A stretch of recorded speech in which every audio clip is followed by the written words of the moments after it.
may masaya na pong tao dito. Kasi kami ay nasa Starbucks, Japan. Tingin tayo ng merch.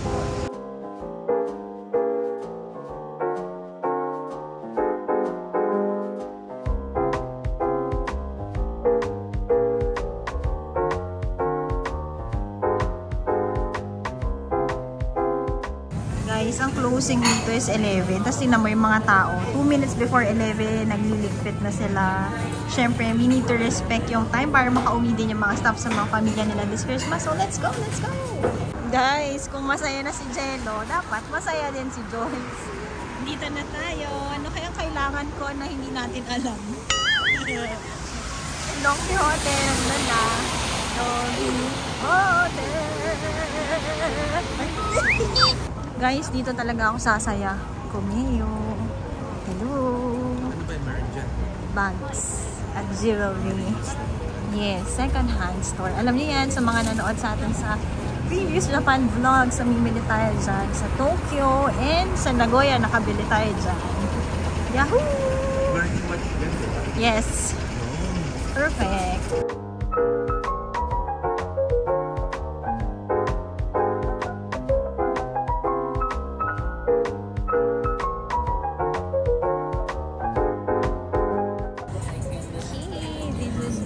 Don Quixote in Fukuoka. Papasok ba tayo? Hindi ko kasi alam kung ano kailangan ko. Tingin-tingin. Pag pwede yung drink, pwede. Pasok tayo. Kaubusan na guys. So, wala na naman yung mga wrap. At it's 11 PM here. Ang dami pa rin tao. So, Donki. Ayan guys. Ano muna tayo? Canvas muna tayo ng mga sasapingin natin. Kasi, sana bang maagang mapuno ang ating maleta? Ano muna tayo? Pababa muna tayo ng kinain. Ito guys, ang kailangan kong i-hoard ulit. Ayan. DHC. Pero may binibili ito. Itong mura lang na to guys. Mas gusto ko pa to. Bibili ako marami yan. Bilhin nyo yan, promise. Ito guys. Ano siya? Medicated lip balm. Okay yan. Tapos ang mura po. Siya. Ito ginagamit ko. 1 year na. Nakabalik na ako dito. Hindi pa ako naubos. Everyday kong ginagamit yan. Tapos ito, dupe ito ng Dior, pero hindi ko siya type. Parang hindi ko type yung amoy. Guys, ang sarap-sarap lang magtingin-tingin habang maaga pa. Marami tayong energy dahil nakatulog tayo kanina. Ayan, mga cutie patuti things. Guys, ang mga paborito ko. Ang mura lang pala nito. Binili ko yata ito sa Thailand. Parang ganyan, 500 ang presyo. Ito lang pala yun. Bibili tayo yan. Yan, ito. Meron ako nito. Ito na-try ko rin yan. Mabango yan. Ayun, may mga refill lang din. Doon tayo sa refill. Dito kami mamimili para sa aming baby Bubo. Ang kanyang favorite ay... Kasi na yung favorite niya. Yun, ito ang favorite. Tanin! Yes! Diba? Yeah, yes. Yan lang yan. Mura lang, oh. 100. Eh, ang palitan ngayon guys, 0.40 lang, oh. Damihan natin yan. Uuwi kayong lahat sa amin. Bagahin ng daddy niya, ayan ang laman. Ito guys, sa mga trip namin ni Jello ngayon, pabango. Good. What half lang. Mabango daw yan. Ito meron na ako nito. Mabango kasi, ay, mura kasi mga pabango dito guys. Ito na tayo guys sa mga watch. Ayan. Muna lang na long champ dito.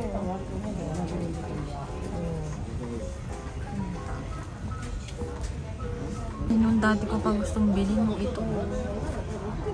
Ngayon hindi ko na siya gusto. Okay. Ayan tayo dito. Ito may time gusto ko rin siya. Ngayon hindi ko na rin siya gusto. Puti naman.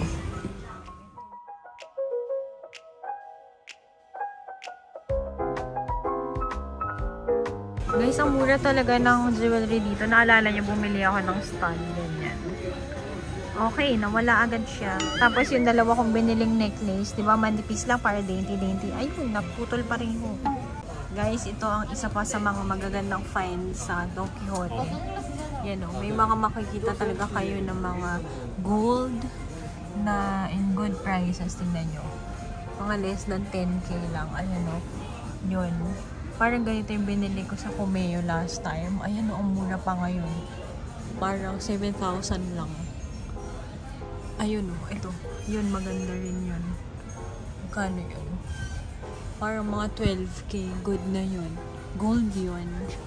Yan ang mga pag-investan nyo, guys. Mga alahas kasi tumataas ang value niyan eh. Yan o, ito ang ganda nitong 1 carat o. Ayan. 1 carat.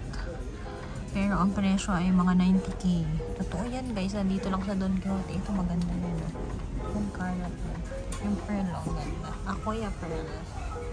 Guys, so yung black version ng kanapa ko, 182. Mahal ah. Mahal yan. Mahal yan. Kaya pala yung benta ngayon nila Mami Heidi sa sa Travel Fix ba yun? Parang sabi ko, oh mahal, 50K ah. Parang nabili ko yun. Mangat na yung value mo. Oo. Nung nabili ko yung akin, secret, nabili pala ni Jello, siya bumili. Ayan. Nagmahal lang konti ang mga ngayon ha. Okay, so guys, tapos na tayong mag-canvas sa Don Quixote. Ang mas nasabi ko, nakita ko na naman ng mga hindi dapat bilhin. Nagka-idea na rin kami kung anong mga iuwi naming pasalubong as early as now. So, ayun guys, di ba nakita nyo yung value ng mga jewelry, tapos yung mga bags na natin binibili, mas mahal na sila ngayon. Grabe. Almost, yeah, twice the price nung nabili ko siya. So, ayan, enjoy muna namin ang paglalakad. We'll be heading to our hotel. It's a 28-minute run. Huwag tayo tumakbo. 28-minute walk. 2 kilometers lang yan. Pero kasi marami pa sigot-sigot. So, later. Maambon na.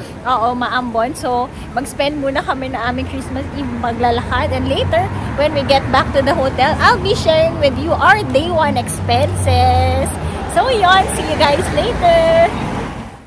Okay, we're here na. Ayan ang ating hotel. Ang sisipag po. Pasko na guys. It's 12 dito. Pasko na pero may nagko-collect pa ng basura. So now, let's do a quick 7-Eleven run. Siyempre, first order of business here sa Japan, konbini is our favorite. C1000 lemon. Ayan, meron na tayo dyan sa Pilipinas guys. Sa amin. Tawag mo sa amin. Or meron na rin yata sa 7-Eleven. Let's buy.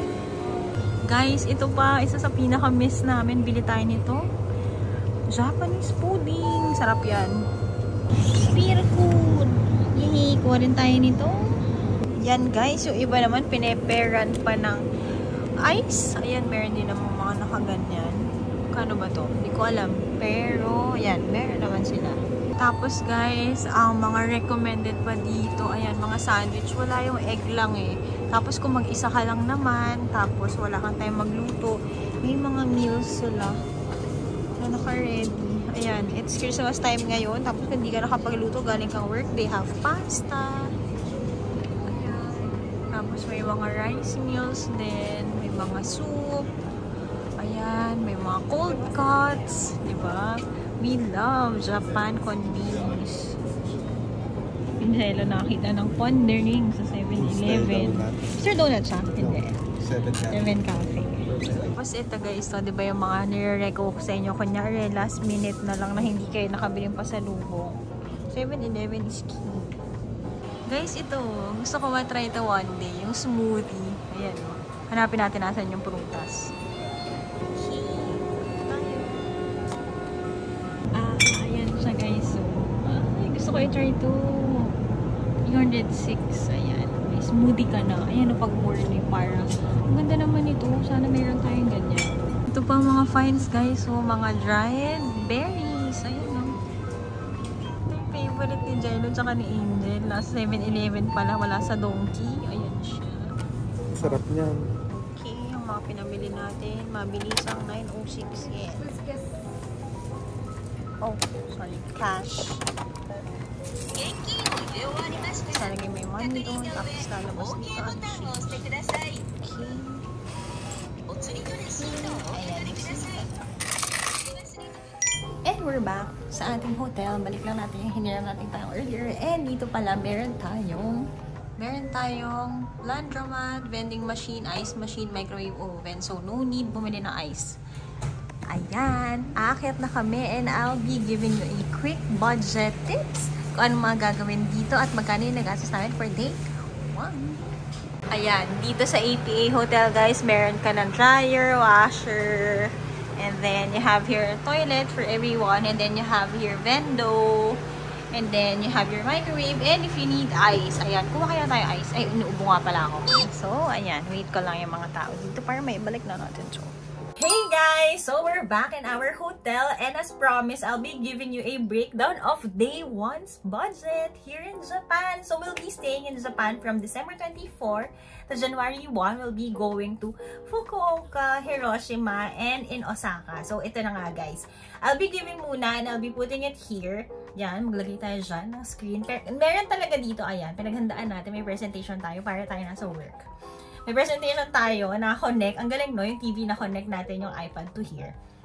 Nandito yung breakdown ng gastos natin. So, let's start with the expenses before pa kami magpunta ng Japan. So, as mentioned earlier, medyo magulo lang kanina dahil nasa biyahe tayo. Pero ito na. Sabi nga namin sa inyo, very quick lang yung planning sa papunta natin dito sa Japan. So, yung flight natin is nakuha natin 10 days before ng arrival natin here. So, for our flight, we book it through ANA Air na dapat pala i-direct ko na lang sa Palcos. Parang mas mura siya ng mga 3K. Wala namang difference yun. Yun lang, yung pangalan lang ng ticket. And yun, ang ANA Air flight namin is 47,061.24 each, diba? Yun. Medyo mabigat siya talaga. Pero sa akin, di masyado. Kasi niregalo po ito sa akin ni Jelazone. Thank you so much. So, yun. Gift niya yun sa akin for Christmas. Thank you so much, honey. Ayan, 47,061. Nawag niyong gagayahin, guys. Kasi dapat Fukuoka is a budget place to visit here in Japan. So, ayun. Next natin is natuto na tayo, guys. So, mga nakapanood ng vlogs natin last year, alam nyo naman na January 1 nag-cancel ng flight. So, naiwan tayo dito sa Japan till January 5. At ang masama dun, wala tayong travel insurance. So, for this year, na-travel natin sa Japan, meron na tayong insurance. I got it from Malayan Travel Insurance. Yata yun. I linked it here sa baba. Tapos, nakakuha tayo ng 9 days na insurance. Kasama na yung health doon na. For only 568. The best na yun, guys. So, ililink ko dito sa inyo. And then, for our hotel here in Fukuoka, we're staying at APA Hotel, Ikamae, Chome 2. Medyo malapit siya sa train station. Pero dun sa mga kaninang pinuntahan natin, like Don Quixote and all, medyo malayo siya. Parang mga 20 minutes walk. Pero kung magti-train kayo, malapit naman siguro yun. So, for the hotel, it's 11,864.27. That's around 3,900 per night. Divide yun naman sa 2. For 2. So, I think pwede na yun. Kasi, given na nasa Japan tayo and yung Japan standards, good na yung hotel na yun. And then, nag-grab din kami. Hindi na kami nagdala ng car at nag-park sa airport. So, we got a 6-seater na grab. Going to Terminal 1 earlier, that's 635. And then, we got also, syempre, travel tax. Hindi siya kasama dun sa flight ticket natin. That's 1,620. Lagi naman yun. Alam nyo na yan. And then, when we arrived earlier, nakita nyo rin na kumuha tayo ng pocket wifi. That's for 9 days. Ang maganda dun, yung Ninja wifi, guys. Dito namin siya sa Fukuoka kinuha. Tapos sa Osaka namin siya iiwan. So, we got it for 3,335. That's around 330 pesos per day. Oh, mas mura pa yata. Divide nyo pa sa 2 kasi dalawa kami gagamit. Tapos kung mas marami kayo, mas mura yun kasi it can connect up to 5 devices. Great, diba? So, yun. All in all, ito yung actuals natin para sa mga expenses natin before pa tayo makarating here in Japan. That's 65,083.51. Ayun. So, kung ano normal na punta nyo sa Japan, parang ito na dapat yung expenses nyo na in total, na pamahal lang talaga tayo sa flight. So, alam nyo na, book early, plan early, yon. Pero if you're like us, na very, very busy, yon, you pay for the convenience sa time na pwede lang kayo mag-leave, lalo na kung peak season. So, ayun, let's go naman to the expenses. Dumating kami dito sa hotel at 4. Tapos 8 PM tayo nakalabas, parang magna-9 na ngayon. So, hindi rin kami gumastos for transportation kasi ang maganda sa Japan, lalo na pag malamig, masarap maglakad. So, naglakad kami ng kilometers kanina. So, ayun, wala tayong binayaran doon, 0. Sa airport kanina, bumili lang ako ng mask kasi nga maraming may ubo-ubo now. That's 120 pesos. Lahat ng pesos to, kinonvert na natin to, guys. Tapos yung bus, kanina going to the hotel from the airport, that's 104 pesos lang. And then, for dinner, we ate at Ichiran. Ichiran pala yun, kasama na yung egga and yung noodles. That's 435.35. Ang mura, no? Parang kumain ng ano. Well, same sa atin, pero yung quality, perfect talaga. And yung quick natin na grocery run sa 7-Eleven, that's 352.16. So, ang total na expense for today is just 1,012 pesos point 96. Very good. So, ayun guys, ang magandang balita ngayon sa Japan is that ang baba ng yen. Parang 0.40 lang conversion. Parang na nagpunta kami last year, parang divided by 2 pa natin, no? Parang 0.48 pa namin kino-convert. Pero ngayon, 0.39 lang. Mura. So, ang mura na bilhin ngayon dito. So, tayo na. Wow. Ambassador ka dyan. So, ayan guys, diba? Parang saya mag-Japan ngayon kasi parang ang dami mong mabibili. Kanina nagpa-convert tayo ng 50,000 yen. Good na tayo doon. Let's see kung hanggang kailan natin siya magagamit. Pero talagang in-allot ko in a day. Parang 5,000 ang budget ko in a day. Pang kain, pang transpo. Kung meron din tayong ticket na pupuntahan. So, tomorrow, we'll be going to shrines. Tapos, dire-diretso tayo. Lakad-lakad tayo ulit sa Fukuoka. Ang sarap maglakad dito, guys. Very chill.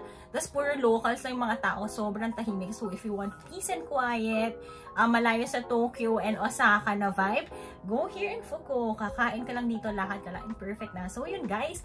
Hope you like our vlog for today. Ay, nakakamiss mo lang sabihin to. Paano ba to? Para ba mag-outro? So, ayun, we're finally here to my travel joys in Fukuoka, Japan! So, don't forget to like, share, and subscribe to my channel and follow all my social media accounts at Yabut Joy-san on Instagram and CheapJY on TikTok. May bago tayong series doon, so abangan! Tomorrow, punta naman tayo sa mga shrines and touristy areas here in Fukuoka. Good night, everyone, and Merry Christmas! Anong handa nyo? Comment down below! Sa mga OG natin na nanonood ng travel vlogs, comment naman kayo. Thank you so much. Bye!